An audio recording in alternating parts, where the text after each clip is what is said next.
Everybody, thank you, Giles. Thanks to Giles, and thank you all for joining us tonight for our 13th virtual cocktail hour. You're most welcome. We really do appreciate your support of these events. For those of you who don't know me, I'm Mike James. I'm chair of the stationers Livery committee, and this is our 13th literary evening since we first locked down. And at last, we've actually had some stationers face-to-face events again. Over June and July, we had various dinners. And I think most of us now are probably getting out and about again. Some of us are going back to offices, and maybe some of us are even going to the pub. But life is still just that little bit different, and we don't quite have the freedom we have before. But at stations, we've had a New Year started in July with Robert Flaver as our new master, and we're still in the middle of our £7.5 million refurbishment of the hall. But rest assured, thanks to the commitment and the support that you people have given us, we will certainly go on and continue doing these virtual evenings as well. And we'd just like to thank the entire membership for the support of these events. But tonight we have something. Tonight we have something different, totally different, in fact. So we've got Peter Day interviewing not one but three individuals tonight, all involved with the adventure story world, and associated with the Wilbur and Niso Smith Foundation, which is headed up by Freeman Georgina Brown. Now, I first met Georgina soon after the foundation was formed in 2016 at a Book Aid International event, and we were busy chatting, and I was selling the virtues of the stationers company when we got interrupted by none other than the late Duke of Edinburgh. And people that know me know how much I love name dropping.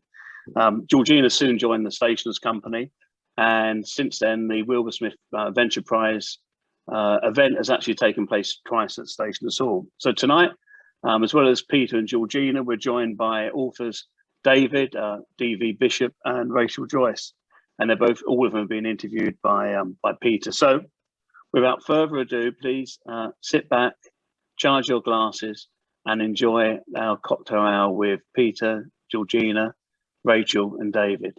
Over to you, Peter. Thank you, Mike. Yes, a triangle of interviewees, but I'm going to start with the organization and then go on to the two of the authors who are competing for the prize offered by the Wilbur and Niso Smith Foundation. It's a charity founded 6 years ago dedicated to empowering young writers to the advancement of the adventure writing genre and the promotion of literacy. But why? What's it all about? First person to join us is the foundation's manager, Georgina Brown. She's got an interesting history, which I'll come to in a minute. But first of all, Georgina, who are the Smiths, and why have they started this foundation? Very good question. Hello, everyone, and thank you, Peter. So the Smiths, first of all, we have Wilbur Smith, who is the best-selling adventure writer. And then Niso Smith is Wilbur's wife, wife of 21 years now. And they founded the foundation to find and support new writing talent. And like you just said, also to help young people to improve their literacy and to advance adventure writing as a genre. And Wilbur writes adventure. It's without doubt adventure stories. But when you go into a bookshop, there isn't an adventure section. And that's because it becomes in very, very many different genres. But we believe that books with the spirit and the heart of adventure deserve to be recognised. And that's one of the things that we do with the prize and the published authors that we work with to celebrate the best adventure writers and the best adventure writing of today. Wilbur Smith, he's quite old now. He's made a lot of money, enough to start a foundation out of adventure writing. It sort of sells itself as an idea. This is what people want to read. Doesn't need promotion. Well, it always needs some promotion. We are an international foundation, so we do try to reach as many people across the world as we can, writers of all ages and all stages. And Wilbur himself, like you said, he is an adventure writer, and that's what he's made his career from. Yes, a lot about South Africa, because he comes, I think, from Rhodesia in the first place. So, and he's written book after book after book. Absolutely. His first book, When the Lion Feeds, was published in 1964, and that was when he was 31. As you said, he was born in northern Rhodesia. which is now Zambia, that part. It was actually Broken Hill, and he was born to British parents, but he grew up on his father's cattle ranch in northern Rhodesia before being sent to boarding school. And a lot of his books really incorporate that African environment. You know, the ranch itself was 25,000 acres. He had all of this space to be off adventuring. And his father taught him to shoot, but his mother taught him to love books.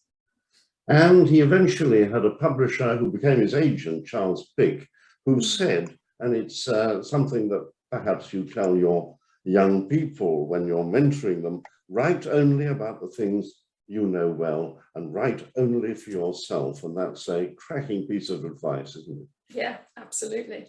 That's what he did. It is. Or has been doing. He's still writing, isn't he? Absolutely. Yeah, it's something, I think, a philosophy that he did his whole career. He struck gold, I think, with his first book in 1964, which was When the Lion Feeds. And it follows Sean and Garrett Courtney, who grow up on a ranch in South Africa, and that is drawn from his life and those influences. And then when Charles Pitt gave him this advice, firstly as his publisher, but then as his agent, he's continued to do that for his whole career. And all of his books are either set entirely or come back to Africa. All of them, because there's the Ancient Egypt series, which is kind of a bit far away from southern Africa, isn't it? Yeah. Absolutely. Oh, that's still Africa, is it? Just. Yes. And those three series, the Valentine series, the Courtney series, and the Ancient Egypt series, are chunky bits of his total output. They are indeed. So he has written he's had 49 books published. 48 of those are novels. One is his autobiography on Leopard Rock. And actually 2 of those are part of a new series of children's novels that he's writing. But of the others, there's a few standalone novels in there as well, but otherwise it's the Courtneys, which is the biggest, the longest running family dynasty, the Valentines and the Ancient Egypt series. Well, that's Wilbur Smith. This is the Wilbur and Niso Smith Foundation, and you're the manager. So what do you do on a sort of week by week or half year by half year basis? I think that's an easier one to answer, half year by half year. So the foundation, we've talked about its mission, but one of our flagship programs is the Adventure Writing Prize. And within that prize, we have 3 awards. And one award is a £10,000 prize for a published author for a book that's been published within a year-long time frame. So it's an annual cycle. The prize of £10,000. And we work with a panel of librarians to shortlist these books that are submitted by publishers and agents, and then a panel of judges to choose the winner. Then we have an unpublished award as well. So we work with a selection of want-to-be debut authors. So they can't be represented by a literary agent and they can't have already had a novel published.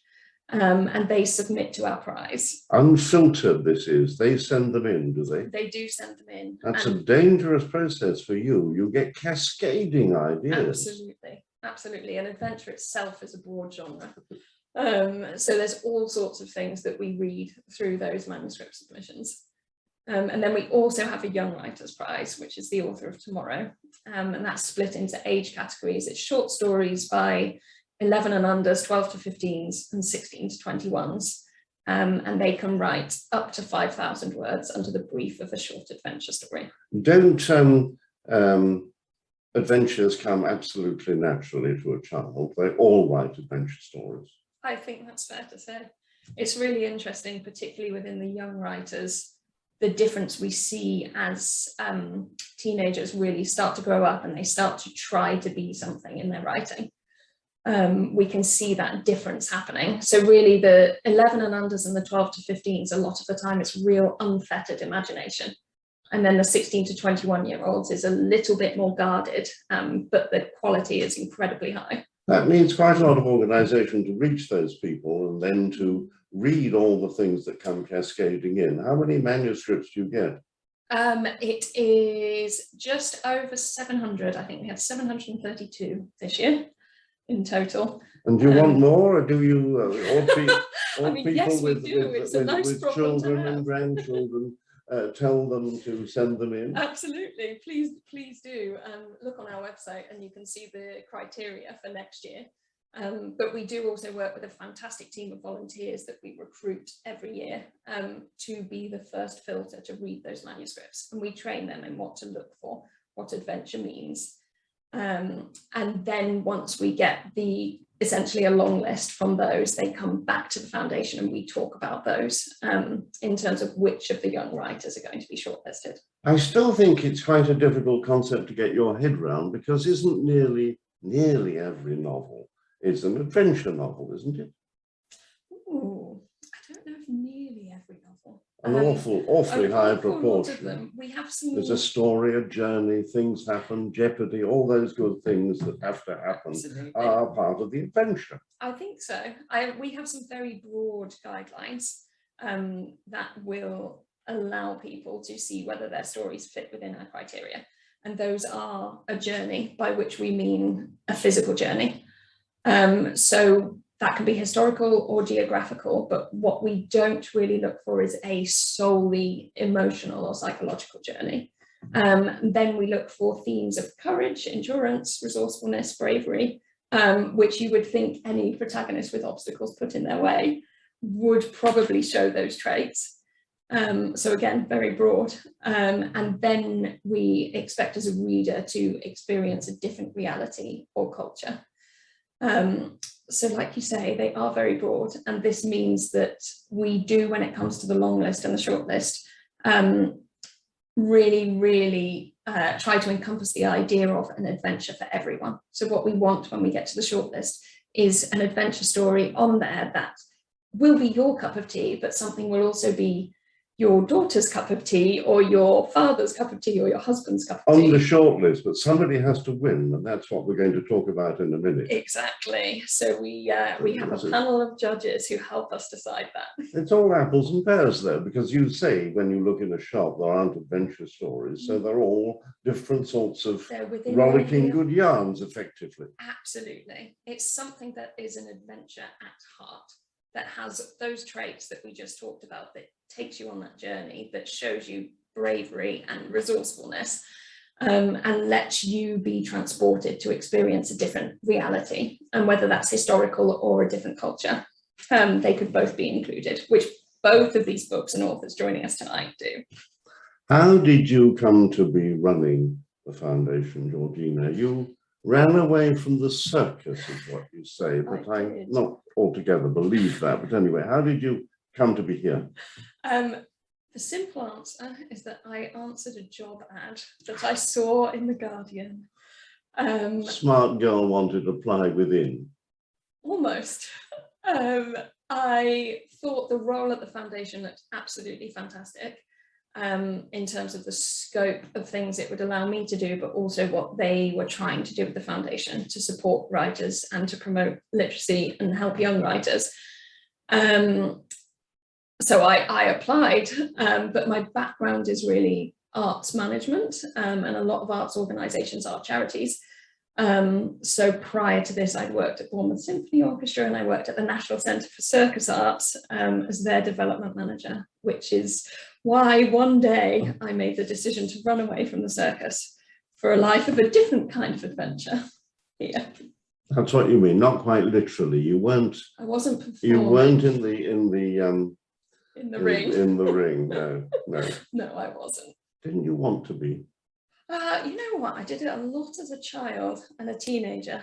So I'm a bit of a jack of all trades. I can do a little bit, I can juggle, I can do a little bit of circus. And you tightrope walk? I can tightrope walk, but I can get from one end to the other and I can't do much else. So that's a bit of an adventure. Right, okay, that's you. That's the foundation, rather briefly summed up. Who have we got tonight? Who are we hearing from tonight? So we have two of the authors who are shortlisted for this year's Best Published Novel joining us this evening. So first, I believe we're going to talk to David Bishop, who is also known as D.V. Bishop, and he is the author of City of Vengeance, which is his debut novel, although he is a writer in many other guises. And the novel itself is set in Renaissance Florence. Don't you tell me what he's going to tell me. I won't say too much. No. So that's David. Yes. And then we also have Rachel Joyce, who is the author of Miss Benson's Beetle. And as I'm sure Rachel will tell you, wouldn't have considered herself an adventure writer prior to this novel, however, set about with the intention of writing an adventure novel purposely. And we're very pleased that she did. Okay, let's go first of all then to Edinburgh and David Bishop. DV is his writer's name for this particular book and perhaps a series. David, you've written a great deal of other stuff. How did you get into writing for a living? You originally come from New Zealand, don't you?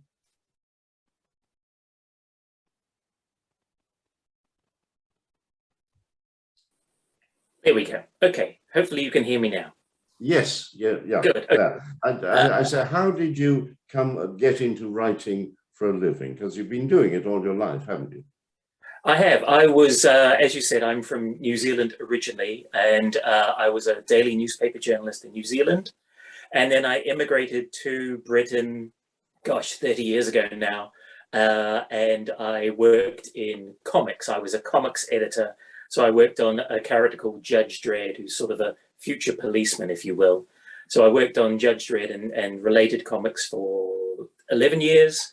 And then I became a freelance writer and relocated to Scotland. And I've been writing comics and graphic novels, radio plays for the BBC, and I wrote for a BBC TV drama series called Doctors, and various other things. And all through that time, I was writing sort of medical dramas and a real plethora of different stories. And yet always I wanted to be writing, I guess, crime stories with a mystery element to them. So finally, City of Vengeance was the result of me sitting down and saying, right, this is what I actually want to write. So let's give it a go. You kind of elided. Oh, I forgot to say, I see questions are coming in. Do send in questions. I can't quite see the bottom of our tiny screen here, but they're being fielded for us, and I think Diana will bring them in later on. Sorry, David, yes. Just want to ask how you elided from being a journalist to the world of fiction when you came to London. Did you answer an ad, or did you have an itch to write graphic novels? How did that happen? Well, strangely, much like Georgina, I answered an ad that was in The Guardian. Where else do you get jobs in media except from, well, certainly when I did in the 90s. Yes, I was a reporter for 5 years in New Zealand, but I always wanted to tell stories of my own. I found as a journalist, your job was to tell other people's stories, which is, you know, completely fine and a valid profession and all the rest, but I had the urge to make things up, to invent stories. There's a tendency in journalism to want at least some basis in fact, I find. And I prefer to be able to invent as much as I wish. There's a lot of the writing you were doing, graphic novel writing, and novelizations of TV series, Doctor Who you did, were taking somebody else's characters and giving you continuing life to them. So it's quite different when you try to set up a character of your own, which is what you've done now. Absolutely. I mean, I spent a lot of time, as you say, writing other people's characters. When you write for a long-running TV series like Doctors, you have to fit your story in around the characters that they give you. And it's the same, I've written Doctor Who novels and audio dramas over the years. And again, you have to fit your story in around these pre-invented concepts. So when I came to write City of Vengeance, it's set in real history, if you will. It's set in a period in Renaissance Florence, and it centers around a conspiracy to overthrow the Duke of Florence, Alessandro de' Medici, as it was at the time. So actually, there was some similarities to writing, what the writing I'd done before, and then it was about, I had to fit my fiction in around the facts of history, the timetable of history. There's a wonderful lecture that Hilary Mantel gave, a Reith lecture a few years ago, where she talked about how you, as a writer, if you're going to write historical fiction, you must respect history. It's not your job to tidy it up. You have to work within the gaps in history. And so that's what I tried to do in City of Vengeance. But why 16th century Florence? What attracted you to that? You went there, you loved the place, and you thought this is a good place for a story? Yes, I mean, Florence is a beautiful city, particularly if you can arrive at a time when it's not completely choked with tourists. But actually, I stumbled on a book in a secondhand bookstore, I think a remaindered bookstore, just around the corner from the British Museum. And this is a long time ago, and it was somebody's monograph about the criminal justice system in late Renaissance Florence. And I opened it at one page, and this one sentence jumped at me off the page. It said, the criminal justice system in this period was roughly comparable to a modern police force. And then the light bulbs all started going off above my head, and I went, aha. So I could tell a kind of police procedural story, but set in Renaissance Florence, this very different setting. And of course, they wrote a lot down, didn't they?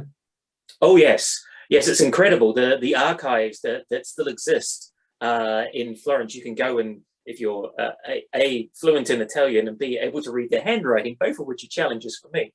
But there's a lot of material that's available. The old city gates, one of the museums is actually in the old city gates, which was the boundary of Florence.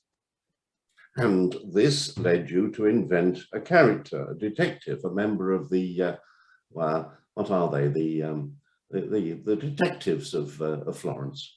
Absolutely. So Florence had dozens of different criminal courts, of different courts in charge of everything.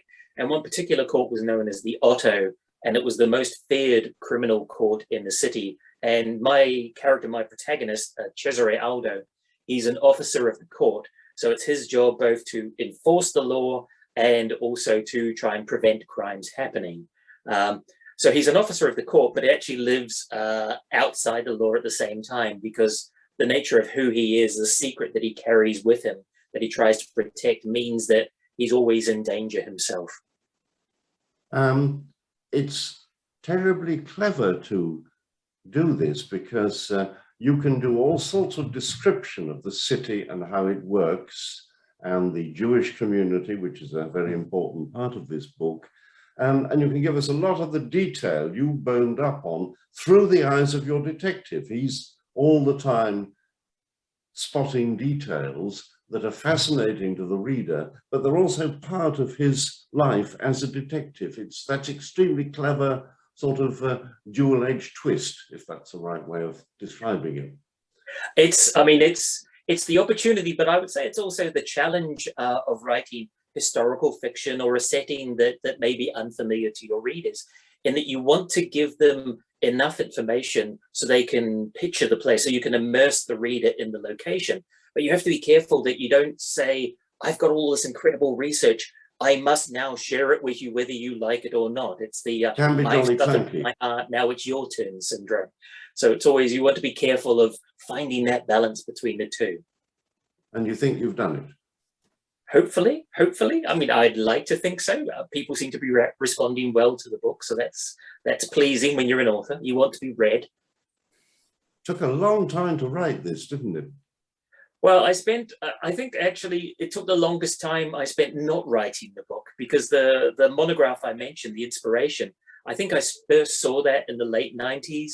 And then I spent another 20 years off and on, obviously, researching aspects of the book and then developing the character of Aldo, because it's intended as a series. So I wanted to make sure I had this thing of, eventually research is this terribly addictive drug as an author, the temptation to keep researching forever, but you sort of have to realize eventually, I can't know everything. At some point, I'm just going to have to sit down and apply sort of posterior to seat and start writing. So that's what I did. I guess 2017, I started writing the book. So even then, it's still been a few years from there to the book being published this year. You got a bit of an assist then. You got an award, the Robert Louis Stevenson Fellowship. Yeah. Gave you a month in France, not in Italy, which surprises me, but in France. Yes, well, the Robert Louis Stevenson Fellowship, it's awarded most years, pandemics permitting, and it's awarded to 4 different writers in Scotland, and they get to spend a month at this retreat for artists south of Paris, to do as much writing as you like without having to do any other calls on your time, which for a writer, a month to just write when you're busy doing other things is this most wonderful gift. So I was very fortunate to be given that by Creative Scotland and the Scottish Book Trust. And that's where I wrote the first, I think 50 pages of the book roughly is, I wrote that there and then worked on it for another year and a half after that. Your detective, who is called Cesare Aldo, becomes a person to you as you write, because you've described this sort of factual way you entered into this world. So you then need somebody who's really real, and he grows on you. Was that part of the 1 month in France process that he took place in front of you? Absolutely. I mean, I spent a lot of time thinking about who Aldo was, what sort of man he was, what did he want versus what did he need, what were his flaws, and also with any sort of adventure story, as this is, it is absolutely an adventure story. You have to think about what journey is the character going on, be it emotionally or physically, which he does both of, but also Aldo's flaw is he struggles to trust people. So the journey he goes on is deciding who he can trust with who he is as a person. And then what are the consequences of that when that becomes a danger to him? And it's a complicated, dangerous world, isn't it? Is it a place beautiful, all right, but is it a place you would like to have lived in? Well, I'd love to visit it for research purposes. That would be incredible. I didn't mean that. I mean, would you like to have lived in 16th century Florence? Would I? Gosh, I think it would be interesting. I think life would be quite short unless you were quite well off. I think if you were in the family of a wealthy merchant, I think it would be great. I think if you were one of the people who were working in the factories dyeing wool, then your life would probably be considerably less pleasant. So I think it's probably about where you are in the social strata and the level of wealth that you possess. Would I like to live there? Oh, it's a good question. Yes, assuming I could speak Italian, otherwise I really would struggle. Now, you teach creative writing, don't you? When you write novels, do you practice what you teach? I try to. I certainly did when I was writing City of Vengeance. I've just handed in the next Cesare Aldo novel, which is coming out in March next year from Pam Macmillan.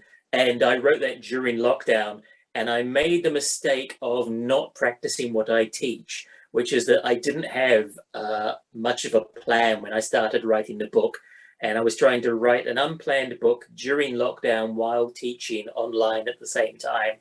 And let's just say I won't be doing that again. I have learned my lesson, and I will tell all my students this year, for goodness sakes, don't do what I did. Do what I tell you to do instead. That's far more effective. How detailed a plan, though? Can you do it all on a sheet of A4? I like diagrams. So yes, I will draw an act structure diagram and I'll have a sense of my turning points. I'm busy planning book 3 at the moment, but that's all in my head. Like a lot of writers, I carry most of the book around in my head with me until eventually somebody, my editor or my agent, will ask for proof of concept, and then you have to give them a page that says what you think is going to happen, and then hopefully they will give you a contract to go away and write it, and then we see what actually happens. But your aim is to create a whole series, so people keep coming back, not just to your hero, but also to D.V. Bishop rather than David Bishop. So you've branded yourself and your hero, have you? Yes, well, unfortunately, there was already a David Bishop who writes mystery fiction in America. So then we had a long discussion as to what I was going to call myself, and we ended up with DV, D for David, and V is for my grandfather, whose surname was Volmer. So in honor of my grandfather, I took the initial V and put that into the middle of my name. Now you're in for the Wilbur Smith Prize. What's the significance of being shortlisted? or is that a stupid question because it's the money? Well, it's I would say it certainly helped raise the profile of the book.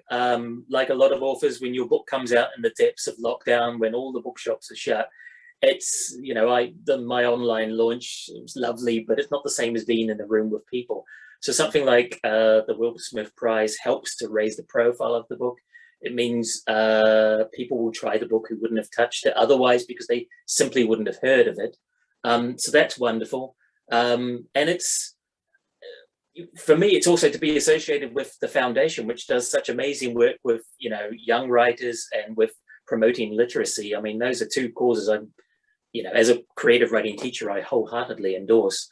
So to be even associated with that it's an honor as far as I'm concerned. And this concept of adventure writing, I mean, I'm still stuck with the idea that nearly all writing is adventure writing, but it chimes for you, does it? Oh, yes. Yes. I mean, my writing is I would say it's about pace. It's about momentum. It's about character. I mean, I would say most writing is about characters undergoing change, but the nature of that change can be wholly different. So as Georgina was talking about, you know, some stories are about psychological and they're quite relatively small scale change. But for me, adventure writing is about characters who are altered by the events they go through, but who pursue a goal because it's not just for themselves. It's not a selfish purpose that they're doing this for. They're actually doing this on behalf of others, not on behalf of everybody necessarily. So for me, adventure writing, it's about not heroism, but it is about a sense of sacrifice and taking on forces much larger than a single character could hope to overcome. My son, has once judged the Booker Prize, or was on the panel for the Booker Prize, goes on about jeopardy. That jeopardy is the thing. Oh, yes. that every book needs. And of course, you have this fascinating jeopardy not only as your detective tracking a crime or a series of crimes, but he's also, there's the possibility of jeopardy for him as well, isn't there? Which is an extra dimension. Absolutely. I mean, in the book, Aldo's investigating the murder of a Jewish moneylender. And in the course of that investigation, he discovers this conspiracy, this true life conspiracy to overthrow the Duke of Florence. And if the Duke falls, all of Florence is in danger. So Aldo's challenge is, can he stop the conspiracy before anybody else dies? But the reality for Aldo is somebody else is investigating Aldo, his private life, his secrets. And it's, can Aldo stop the conspiracy before his own secrets destroy him? So he's in near constant jeopardy the whole way through the book. And that's the nature of my kind of storytelling, is that propulsive, ongoing danger, I guess. Now, I know you teach creative writing, but a few years ago, you did something rather curious for somebody who's publishing novels. You embarked on a PhD in creative writing at Lancaster and got it. Why do that? Why not just write? Why not just write? Why not just write? Well, I'm the worst kind of writer in that if I don't have a deadline, then trying to get the work out of me can be a little bit of a struggle. So I knew if I did the PhD, it would give me deadlines, it would give me a supervisor to tell me off if I hadn't done my job, and also I would get feedback, all three things that would be helpful to progress the book. The irony is I actually haven't finished the PhD yet, regrettably, but the book's already been published. So as far as I'm concerned, it's been mostly successful. I just need to do the last little bit of the PhD. Oh, we await that with interest. Thank you very much indeed, David. Let's go now to Rachel Joyce in France, near Avignon, if the video link works. Are you there, Rachel? I am here. Lovely. Miss Benson's Beetle is an adventure story, I suppose, about the quest for a beetle that may or may not exist. A beetle adventure, really. It's not really a beetle adventure. I'd say I set out very specifically to write a women's adventure story. I think I felt, mean, it was a kind of, it's not normally, as Georgina was saying, it's not normally my place, although I would agree with you that most fiction is an adventure. I mean, what happens? Something happens, and your hero, heroine at the beginning is a different person from the one at the end. That kind of seems the nature of storytelling to me. But the idea of putting your character in a place that they've never been before physically and emotionally was what interested me. And it particularly interested me in terms of women, because I felt as a woman that my books so far had mainly had men at the center. And as I was writing my last book, I just thought very strongly, why am I doing this? I mean, why am I not writing about women? So I wanted to write very specifically about the kind of relationship between two women, but I wanted to put it in a place that was extraordinary and that they would be tested in the most kind of exciting, mad, dangerous way. So that was how I came to my women adventure story and the Beatles.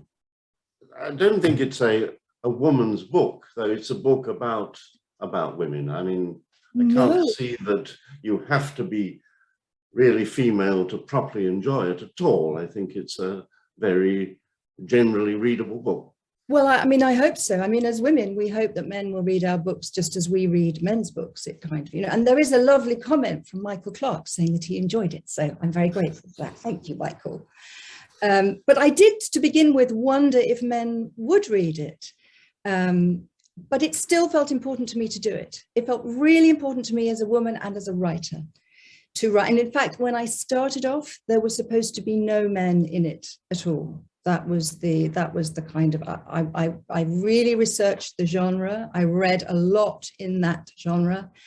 And then I decided, right, I will write a version with no men, because there are considerably few women often in kind of a lot of the kind, especially if you go back in the adventure genre. You better tell us just a little bit more about it. It's, or the bulk of it is set in New Caledonia, which I'm not quite sure I know where it is, and I don't know how much you knew about it when you set it in New Caledonia. No, well, the setting came later on. I mean, it's a book set in 1950, as you say, Marjorie Benson, who's a woman who, like many women at that time, has gone through the First World War, the Second World War, has lost brothers, a father, uncles. Those women who sort of came to the 50s and were very much living, I would say, very quietly, very much in the sidelines. So she has had this passion since she was a child for quite significant reasons to find a golden beetle in New Caledonia, which may or may not exist. It's kind of in the cryptozoology area, if you know about that. And the only thing she needs is an assistant in order to do this huge trip to the other side of the world. And of course, the woman that she ends up with is the last woman on the planet that she would want to be with. And off they go. Now you've given us a great chunk of the starting of the book, but of course it goes a long way from that beginning. Why New Caledonia? Because it was a long way away. No, not, I mean, well, it is obviously a long way away. But you don't know anything particular about New Caledonia, or didn't when you started, did you? No, I knew nothing about it. I knew nothing about beetles either. But this is an adventure story. And I feel as a writer, I began by setting it in the UK, where I'd set Harold Fry, and I've written very comfortably. And then I felt, if you're writing an adventure story, you must take away everything from yourself that you trust, that you've used before. I mean, I think you must do that as a writer anyway. You must keep challenging yourself. But in order to write an adventure story and to get the spirit of it, I felt I had to remove all my common, things that I rely on. So I thought, okay, I'll set it in France, which I know quite well. And the moment I started writing about the women going to the boulangerie, I thought, I've read this before. And if I've read it before, the reader's read it before. So that's no good. So even though it's 1950, it's got to be so far away that even getting there, and actually getting there now is quite a big deal, but in 1950, it was a 7-week journey just to get there. That's before you've even started sleeping in tropical rainforest and trying to find the beetle. So that was why I ended up setting it there, so that I could just take away everything I know and then really research and then really use the thing that we don't always talk about, which is the imagination. It's fascinating that the past is another country, both for you and for David Bishop. 16th century Florence, well, the 50s in Britain and then abroad is almost as far away. It's that's why it's so wonderful to use your imagination. I imagine, I mean, the experience of writing about that sort of thing must be very exhilarating. I think it's really liberating. Once, as David said, you've freed yourself from the shackles of research. You have to really do the research. And then there comes a point where you have to go, okay, this is not a non-fiction book. It's not a travel book. It's fiction. So now I'm going to use all the tools of fiction to create this story that will have pace, that will have danger, that will keep twisting, that will keep playing with the reader's expectation, and will keep putting the women and the reader and me in places we don't know and see how we get out of them.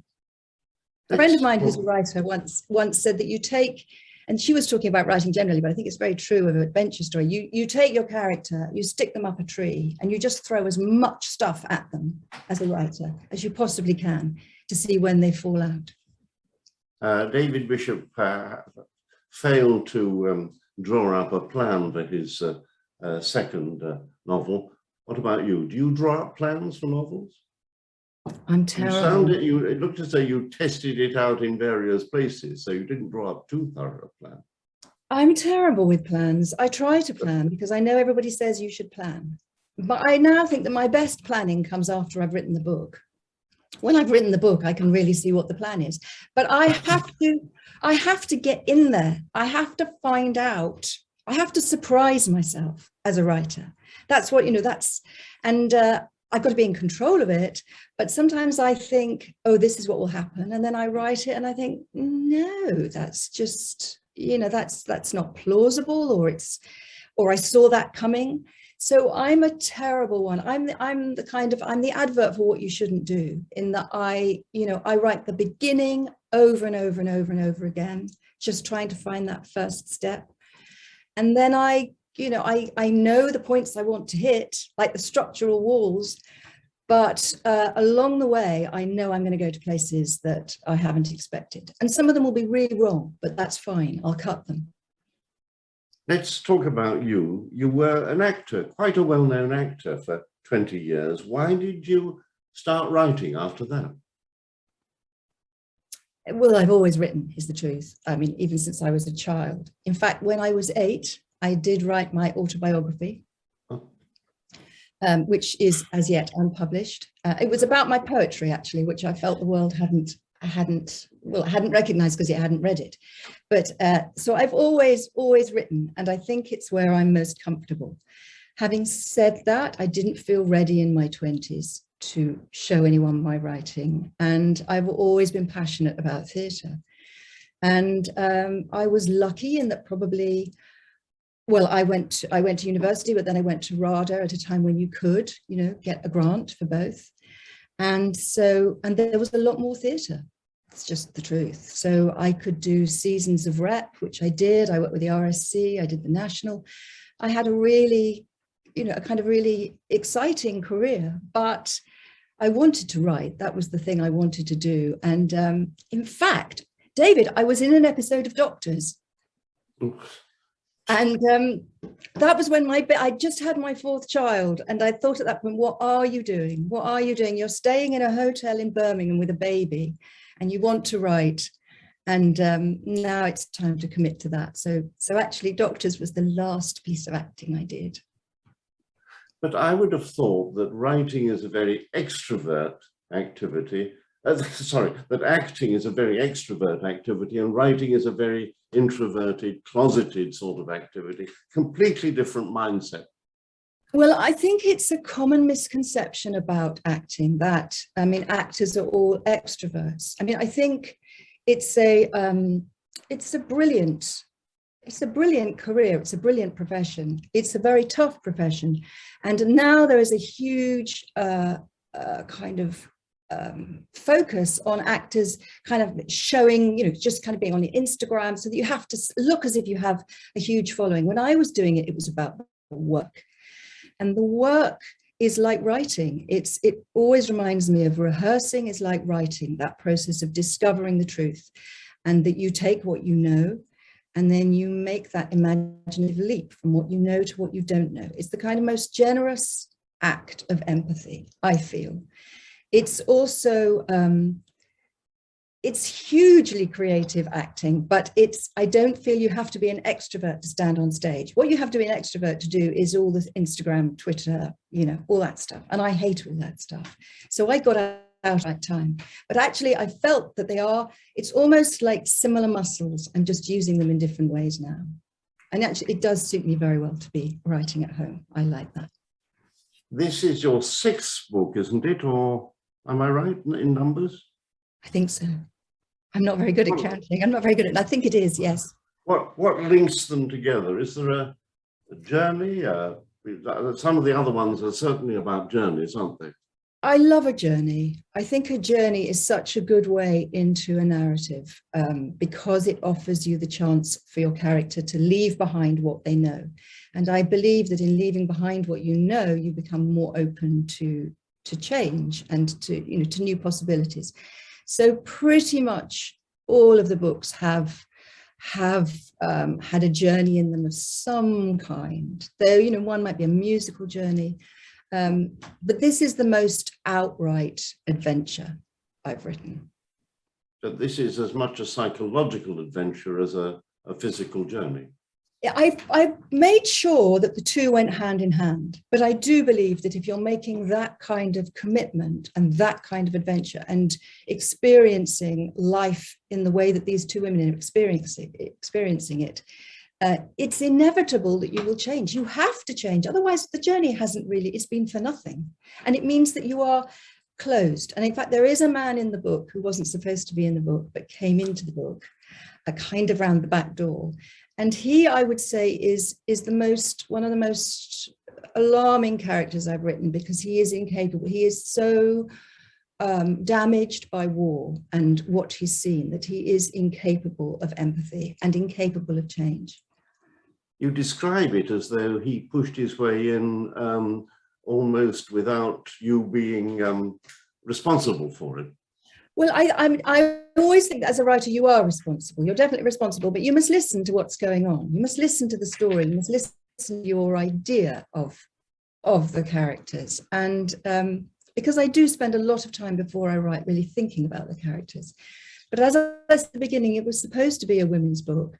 And Mundick, this male character, was just supposed to walk in to a cafe very early on when Marjorie, the heroine, is looking for an assistant. All he had to do was be wrong for the job and go. That was all he had to do. But as I said, also, I am a person who goes over things. I take what I've got and I see, can I go deeper and must I go faster? Just ferreting around. And this character, his little paragraph was just getting longer and longer and longer. It was covering pages. And I thought, this is not, you can't have a bit part having this much time. And then I thought, he can't believe the book's not about him. And I thought, well, that's very interesting, that ego. I will use that. So then I hadn't expected to use him at all. I just sat down and kind of wrote very freely, kind of stream of consciousness, to begin to find out who he was. And I thought, actually, he's interesting because he's a foil for the two women. And he's also one of the things you need in an adventure story. You need something on their heels. You need danger ahead and danger behind. And he is very definitely danger. But the way you describe him, it suggests that he might be another book rather than this one. No, I've done with him. Wow. Now, I can see that it would be very nice to win the prize. It's £10,000, isn't it? Yes. And it's great for publicity and all that kind of thing. But does the world really need another book prize? Well, at the moment, I think it's great that the world has them because, as David was saying, we've both published books during lockdown. And I know, we've all lost things during lockdown. But it's very painful to have a book published in lockdown, because it's like taking something incredibly precious and just leaving it by the road and walking away. That's how it's felt. And so, you know, even having that kind of feedback, that interaction with readers, I didn't realize until lockdown how important that was to me. So I think a prize like this that celebrates books at a time when bookshops are now closing is a real blessing. And thank you. You know, I mean, really, really grateful for it. And it's nice for you both to appear, even though you're dueling for the same prize. Does it feel personal? No, no. Another book. I really enjoyed listening to David, and I really respect him. So I'm just very pleased to be sitting here with him today, metaphorically. Obviously, another book is on the way. Yes, well, actually, I've Finished. Sorry? Finished. Finished. No, well, I've been writing the screenplay for my first book, which starts filming in 2 weeks. So actually, that's been my very big project for years now, but especially during lockdown. And as a result of that, the third book in the Harold Fry trilogy will come. But that's got to be started. That is started, but it's in that glorious stage of, I don't know what it is, but it's just sort of, you see, that's not planned at all. It's just like water around me. I've got questions in front of me that I haven't looked at ever so closely.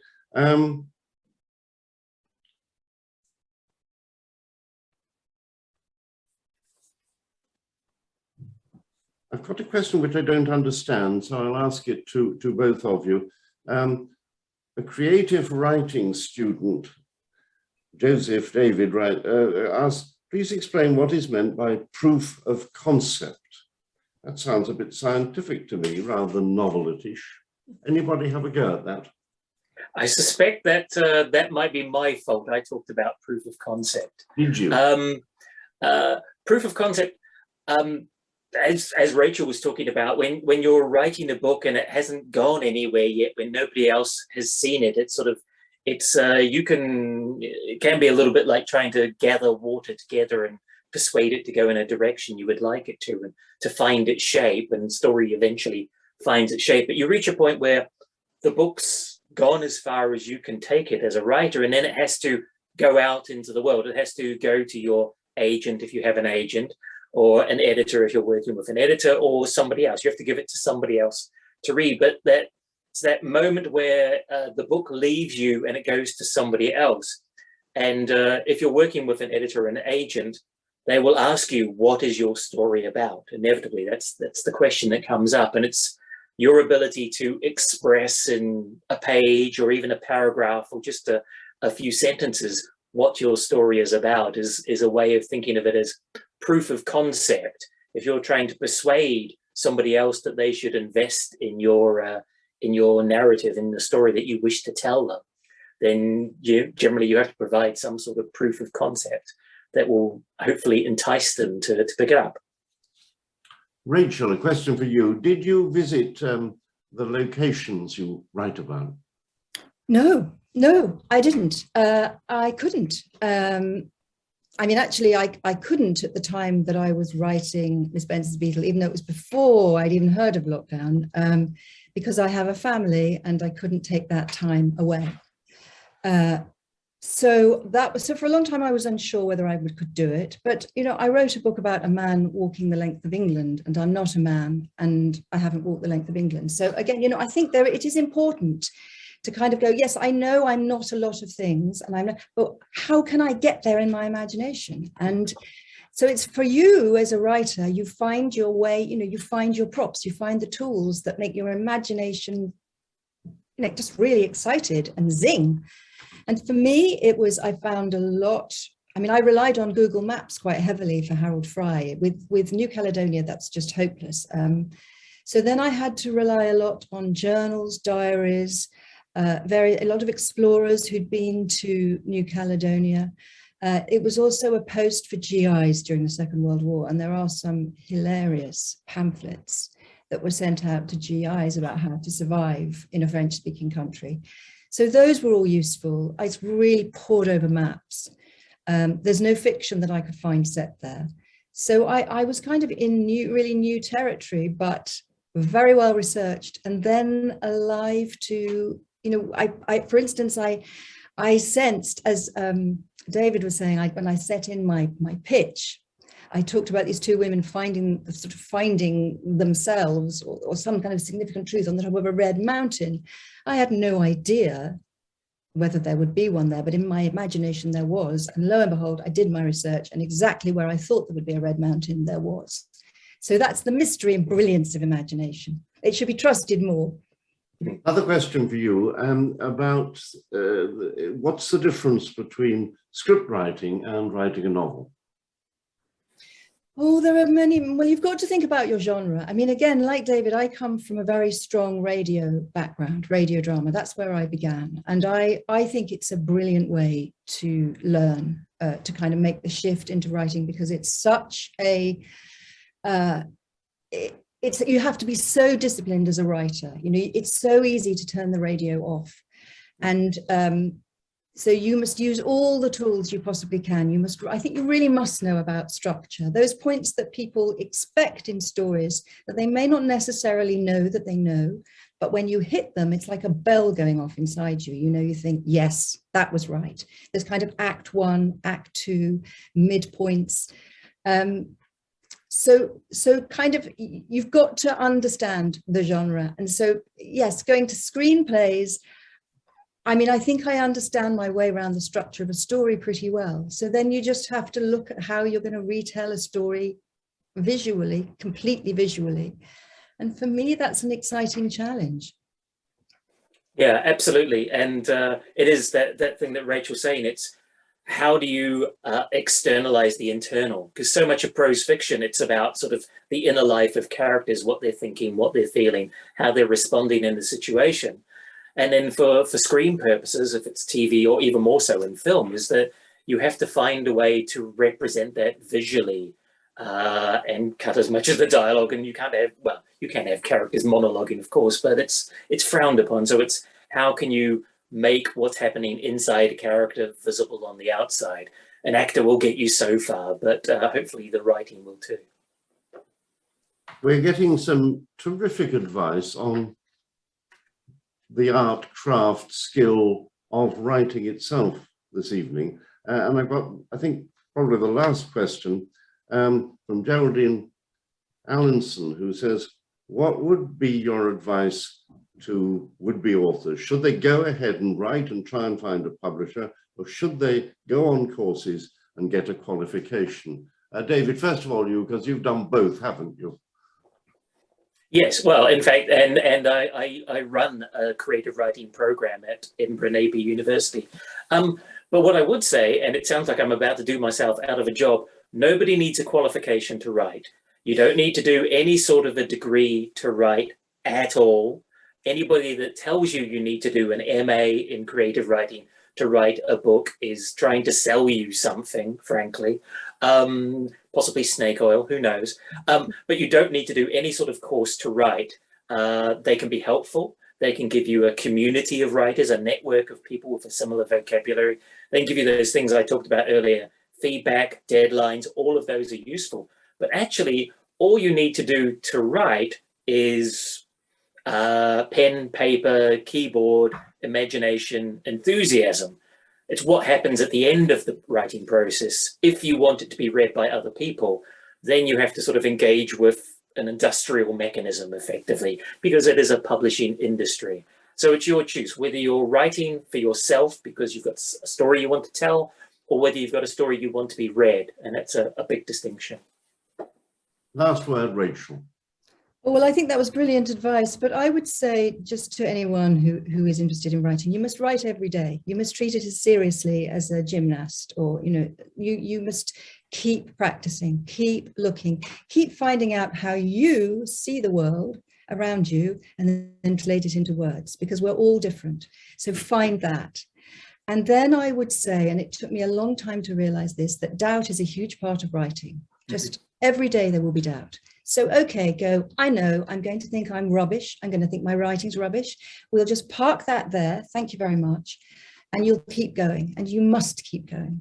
And you must honor the part of yourself that wants to be a writer. I really believe that. I think it's so important. Thank you so much to both of you for terrific insights into getting on with the job. Good luck to both of you for September when is it? 15th. For the 5th, September the 15th, when there'll be an online ceremony to reveal the winner. And the public can join in on the voting process, can't they, Georgina?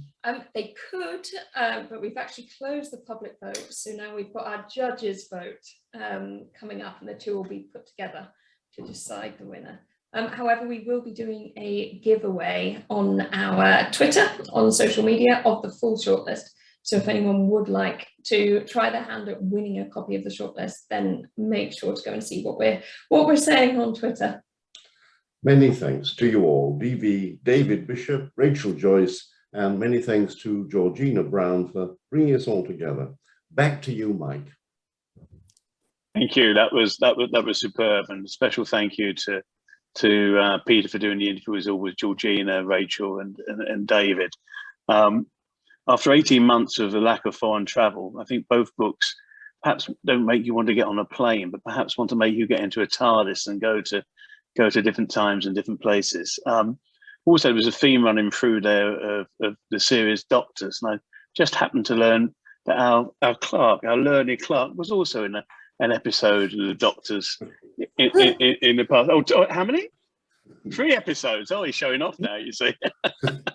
Still getting royalties, you see, so the checks are just founding in for him. But yes. So anyway, everybody, you have an opportunity now to buy either one or hopefully both of the books. Rachel's is £9 and David's is £15. Both of them come with a signed book plate.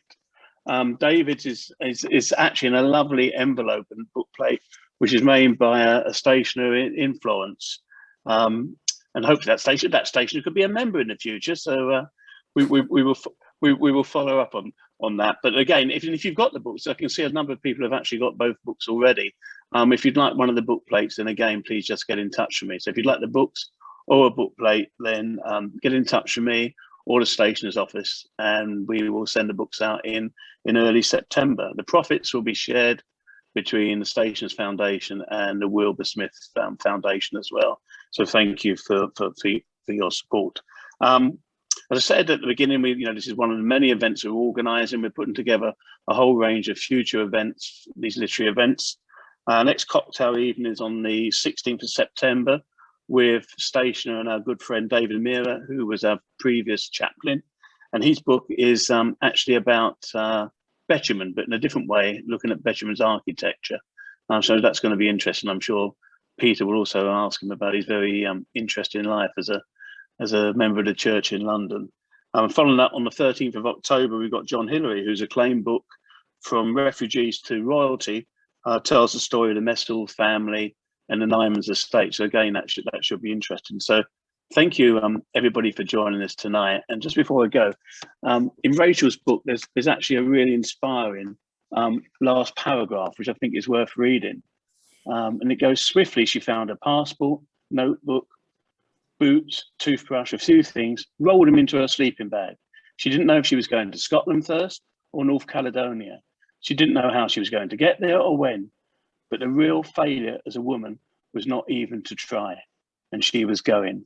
And I think that's quite an inspiring last paragraph. So thank you, everybody. Thank you for joining us, and thank you to our guests tonight. And see you all again in September, if not before. Thank you. Good night. Bye.